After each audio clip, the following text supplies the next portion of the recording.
Rivals 2 just had its first beta testing weekend, with its newest character, Orcane, added to the game. So I finally decided to join the Kickstarter with a late pledge and try it out for myself. I never played Rivals 1, but I've been a huge Smash fan all of my life. So I was very interested to see how this game would compare to Smash Ultimate and Melee. From a Smash player's perspective, these are the questions I would like to address in this video. How does Rivals 2 feel to play? Does the gameplay have depth?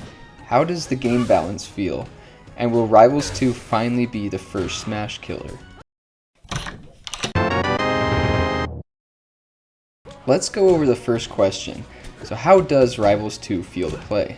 I would say imagine the speed of Melee, except every move is L cancelled for you automatically. Not only that, but it has a proper buffer system just like Smash Ultimate. So what this means is that the barrier to entry on this game is very low as far as the tech you have to learn to play. But the overall speed of the game is extremely fast paced. And let me tell you, when I first started playing on this beta weekend with no prior experience, I felt pretty overwhelmed.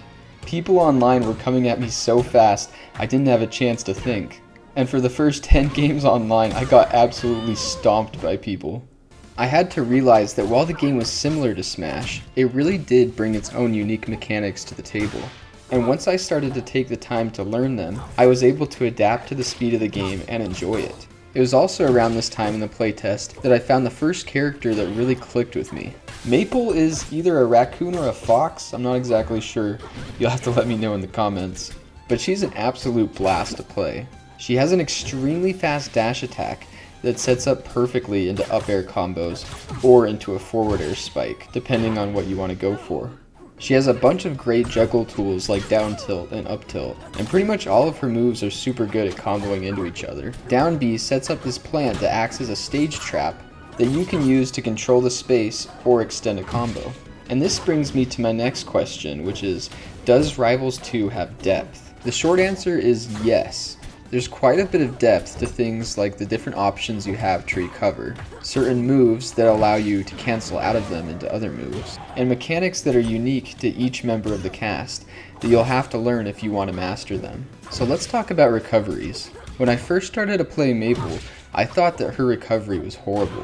Her side B and up B only send you a short distance, and if you use either one of them, it'll put you into free fall. Coming from Smash, I thought that meant you could only ever use one or the other, never both to recover off stage. But it turns out that in Rivals, if you're able to use a recovery option to get to the side of the stage, you can actually wall jump, which will allow you to use a second recovery option without going into free fall. And because air dodges aren't laggy like in Melee and Ultimate, you can also use them as part of your recovery before or after your double jump.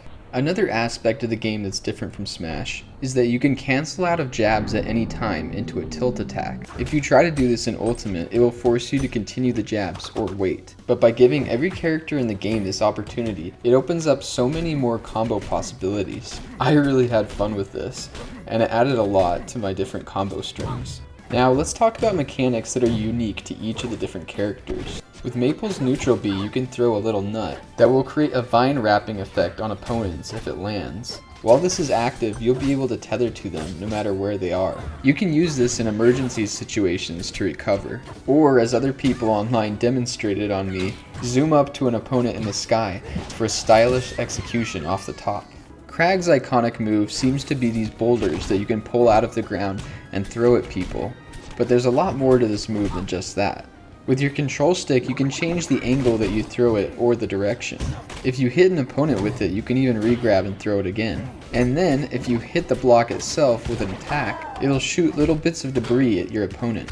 But you can even choose which direction the debris will fly, depending on which attack you use to hit it with. You just don't want to be caught by an opponent while holding the block, or else you'll be very vulnerable till you can throw it again. He also has this enormous pillar that you can create anywhere on or off the stage with up B. While this pillar will break even from the weakest of hits, it does have some uses outside of just recovery. Anytime an opponent is trying to drift to stage or to ledge without an active hitbox, you can completely block them with the pillar. If you have a high one built off stage, you can also save yourself when you're launched by an opponent, or just use it to extend combos when the person you're fighting isn't ready to tech. I could go on about unique character mechanics all day, but for the sake of this video, the last one I want to cover is Orcane, because holy moly, there is a lot of depth to his puddle mechanic.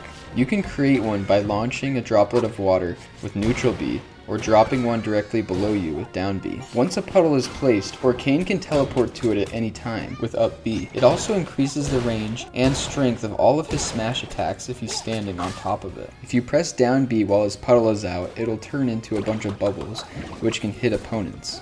But probably the craziest thing you can do is if you land a grab, you can press the B button to special pummel. This will teleport you and the opponent directly onto your puddle. From there, you can use up throw into one of your strong smash attacks, or just use forward throw, which is an extra strong kill move when you're on the puddle. The amount of different combinations you can use with this puddle is basically endless. And it creates this interesting dynamic when you're trying to recover, because your opponent has to decide whether to try to edge guard you or the puddle. This character was very interesting to me because there's no character in the Smash games that can do anything close to this, and he really is the best example of how much depth there really is to Rivals 2. Now let's talk about the balance of the game. Character balance is extremely important in platform fighters, because if it's off, the competitive scene will gravitate to only the highest tier characters, kind of like how Meta Knight dominated Brawl. I've created a tier list of all the characters in the game that I played in the beta. Keep in mind I only had 3 days with the game, and this is just my opinion. Plus, the game will continue to change and evolve with patches as it approaches release. It seemed to me like the most powerful characters were definitely Maypul and Ranno. They pretty much have everything going for them. They're extremely fast, have hardly any lag on their moves, and have excellent combo games and kill setups. I've already talked about Maypul, but Ranno feels a lot like melee Sheik to me. Especially certain moves like forward air, back air, neutral air, and up smash are very much like Sheik. But he can also do some pretty unique things like put you into a bubble and hit you repeatedly. So that's why they're the top of the top. But I can also see Clarin, Orcane, and Raster becoming quite scary once people have the time to learn them properly. On the opposite end though, Fleet felt pretty underwhelming to me. She's a lot like a mix between Peach and Pit from Smash Ultimate. Even though her projectiles are strong, they have a lot of startup lag. And in a game that's meta is dominated by ultra fast characters that can easily rush you down, a zoner really needs a weak but quick projectile that can interrupt approaches and allow you to control the space. Outside of that, her gameplay felt a little bit one-dimensional and predictable to me. But overall, the game balance felt very good. All of the characters seemed like viable choices to me, which is more than you can say for a game like Melee. The fact that the devs are taking player feedback after these betas shows that they really do care about this stuff. And because of that, I'm confident that once the full game releases, it'll be in a really good state. Now let's get to the final question. The one that everybody asks every time a new platform fighter is coming out. Will this game be a Smash killer? To me, the answer is obvious. No.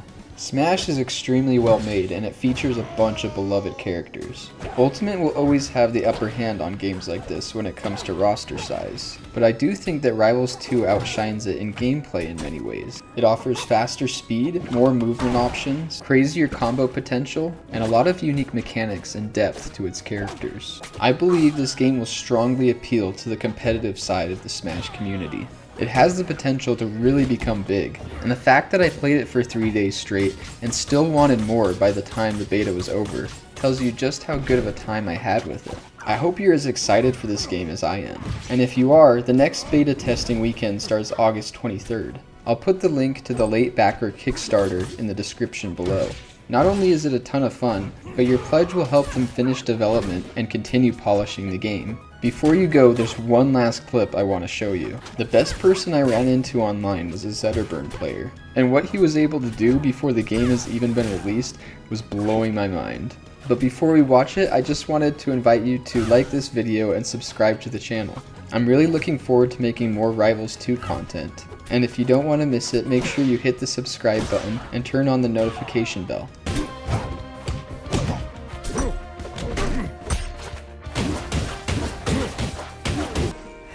Darkness, my old friend. Why are we still here? Just to suffer?